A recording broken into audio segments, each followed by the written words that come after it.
welcome to Flooring Models Kit Review Time. Today we've actually got Revell's, or Fine Mold's, TIE Fighter. Now this is 1/48 scale. Now normally you will hear me harp on how Fine Molds are overcharging and Revell are overcharging and all the rest of it, because Bandai have done one better and all the rest of it. Trust me, this will be totally impartial, purely because Bandai don't actually make one in 1/48 scale yet. We can only hope, okay?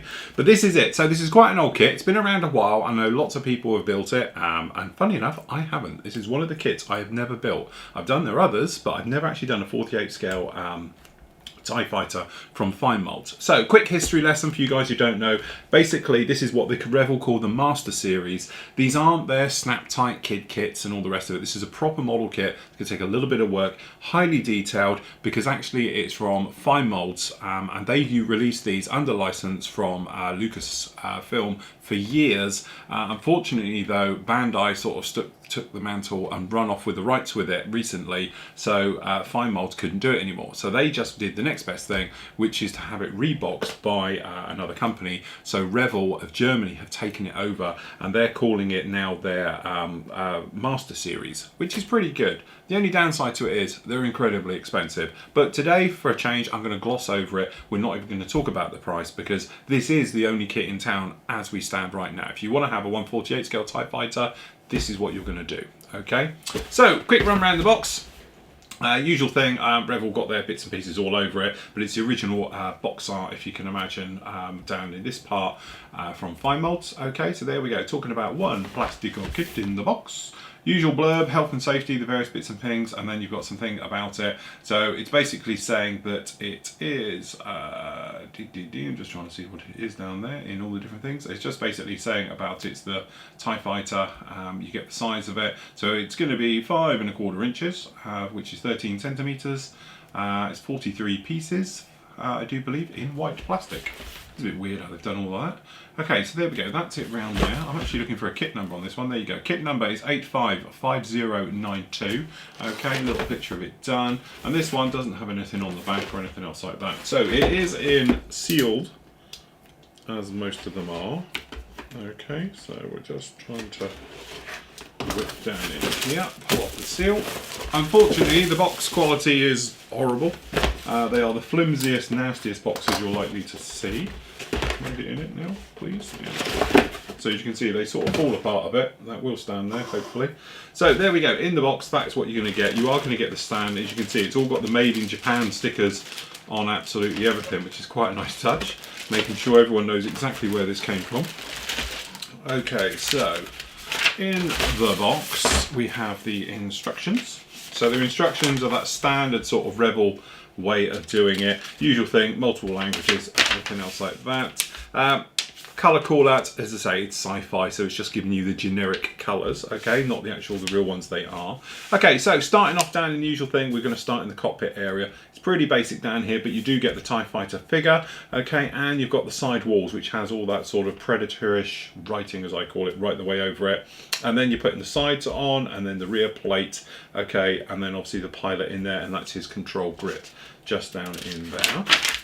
Okay, then the actual capsule itself, or the actual fuselage section. So you're going to be inner painting of that, and then these clear parts are all going to go onto it, and then you're going to put the things around the front, okay, just in, as you can imagine, and then literally bolting those two halves together. Then we've got the actual laser cannons in the front. They're going to go just down there. A little bit of external detail around it, and then we've actually got these parts which sort of hold the wings on in a moment, and it sort of locks it all into place. Same to the rear, and then we've got the rear part as well. Okay, that's being fitted down in there. Then you've got the clear glass, making sure you get the little peg towards the top, okay, so it's in the correct location, and the hatch is fitted, okay. The bottom part as well, so that's just going to be plugged in the bottom, and you're good to go just like that. Then the actual foils themselves, which are these sort of solar collector things on the sides. Okay, usual thing, you've got the black inner, and then you've got the clear parts going to go into the outside, making painting relatively straightforward and very easy, which is quite nice. threading those through, which you can imagine just bolts those on, will technically complete your fighter. But you do get quite a nice stand for it. Now, it's not as nice, I don't think, as some of the other stands they do for it in 1/72 scale. This is a bit more chunky and bulky and just sort of plasticky. Some of the other stuff they do is quite refined and looks like a proper holder for it. But as you can see, that basically all bolts together. Then we get a standing crew figure, or a commander in his bit just down there. Okay, and then you've actually got the colour call outs for painting, which is pretty straightforward, as you might do. The solar array one's being painted on there just like that. Then you've actually got a couple of detail call outs for it, and then decal placement, which is pretty non-existent on these. It's just a little handful that's just going to go around it, and then the same onto the other side and the back. Okay, and then putting the rest of those on, colour call outs, the various bits and pieces in there. Then we got some pictures of it all done, what you should be expecting at the end of it, and then some on the back down there like that. Okay, the interesting thing is the licensing down here is Lucas. It's nothing to do with Disney on this, so I'm just wondering if these are still being done via Lucas rather than Disney, because it says Disney, quite frankly, on the box. So a little bit weird there how it's got all about Lucas on there, nothing about Disney. Okay, we'll look at the stand in a minute. Where we're going to start in here. Okay, so if we look at the fuselage section, I think first. Okay, so as we can see here, I'll just drop this top camera a little bit down. Okay, this is your first one. As I said, it's not like a white plastic, it's an off colour, but it's going to need painting anyway, but it does seem to be the colour that they do all theirs in. So this is A. So if we basically, I think we'll start at the top. So this is your the main fuselage section. You can see very nice detail, all moulded in, no problem with that at all. That's actually looking very nice. And as we work our way down, we've actually got the floor section in this nice sort of grid texture.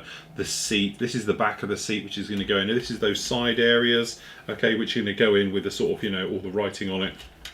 Predator writing, as I call it. The rear part, okay, so this is the rear that's going to fit on this section here. Okay, it's this one here, and then externally we've actually got the actual framework going to go in there. The rear part, okay, these are those bits that hold the sort of wings on. Okay, the bottom of the fuselage, which differs somewhat to honestly what I've got, which I'm going to check that in a moment when we come to the end. Okay, and then obviously we've got the roof. Okay, so that's the top, the actual access port going in there, and this is the front of the TIE Fighter itself right the way through. But because you build the internals all solidly with walls and sides and fronts, there is no internals right the way through. All the ejector pins, to be honest, are very, very flush. They don't stand proud at all. They're all slightly recessed, which is quite a nice touch right the way through. No real sign of flash, any problems. They're all very nice, and we've even got the laser cannons just down there like that, so that's very nice indeed. It's one of those things. Did you enjoy it? That was the review. It's literally one sprue, but we have got the solar arrays, okay, which are the wingy bits. Again, we've got some very nice, this sort of, you know, texture down on these, but as you can see, they are what they are. One piece, very big. Okay, now we have got ejector pins all over it, but this is going to be hidden by the framework, which we'll have a look at in the moment, so that is no problem with that. And obviously we get two of those, so that's pretty straightforward. And then we actually get the framework for the I don't know what the real definition of them in. Is it a solar collector panel or a wingy thing? I don't know. Okay, but generally, when you look down in here, you can see this is the level of detail. Beautiful detail right the way through, including the Phillips head screws, which we can see down in here. And I won't be a complete anorak and call out all the parts, but as we know, most of the parts down here are obviously off of other kits. Okay, and that's what they're made up of. Again, the outer one, as you can see, some beautiful details right the way through all of this as we go right the way around. Okay, very nice. Generally, even looking down at the bottom areas, as you can see, as these streaks come down and everything else. Again, all the ejector pins are nice. Well, actually, that one's a little bit raised. You might just want to take them out. Normally, they're very nicely done, and everything else just like that. Okay, so that's pretty straightforward. Then we've actually got the stand itself, which has got a nice engraved, or actually embossed, it's sticking up right, you can see it down there, Star Wars. So some clever dry brushing, or to be honest, the easier way, paint it all silver, okay, lacquer it, and then do a black coat on top, and then lightly sand so the silver comes through. That's how I do it anyway.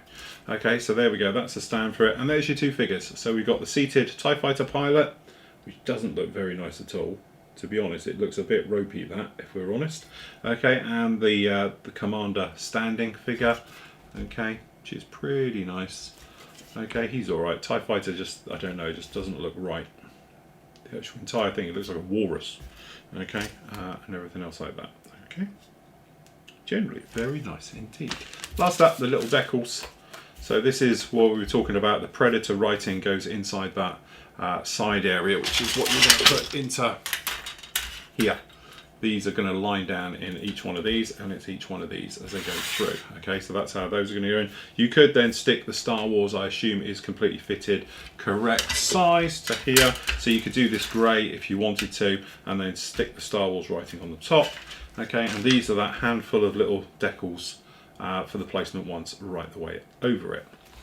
So, okay, so as you can see, we've got a couple of other TIE Fighters here. This is Revell's other one, the kids snack type one, which actually I think if you were to spend a little bit of time and repaint this, and to be honest, it's why I bought it, I'm going to repaint and redo this guy, would be absolutely fantastic. This is the new one from the new films, but generally, I have to say, I was quite impressed with that. Okay. Or, and I hate to mention them, but here it is. This is the Bandai one in 72nd. Okay, the level of detail on this is absolutely sublime. It's as good as anything you'll find on that kit, if not slightly better on this one. But as I said, they don't do it in 48th. The only thing is, when I'm looking around this one and I'm looking at some of the technical details and the various aspects on this one, I don't know. Again, you would think the 48th would be really nice. The details seem crisper and nicer on this 72nd one than they actually do on the 48th one, and that's my problem. But as we said, there's no point doing a comparison because Bandai don't do it actually in the 48 scale. Okay, we may be seeing a 48th one by other companies coming along in the near future, so you know, you might want to hold off going down this route. But if you do want to have a 48 TIE Fighter, this is the only one, again, in town, so you're going to have to bite the bullet and do this one. Personally though, I think it's a great kit. My problem is, and we spoke about it before, I just think they're a little bit overpriced. I'd like to see them a little bit more keenly priced, shall we say. I think they're a little bit expensive for what they are. But as I said, it's the only one in town, so I can't confirm or put it up against another kit because there isn't one around. So there we go, that is Revell's Master Series, which is the fine molds, 1/48 scale TIE Fighter.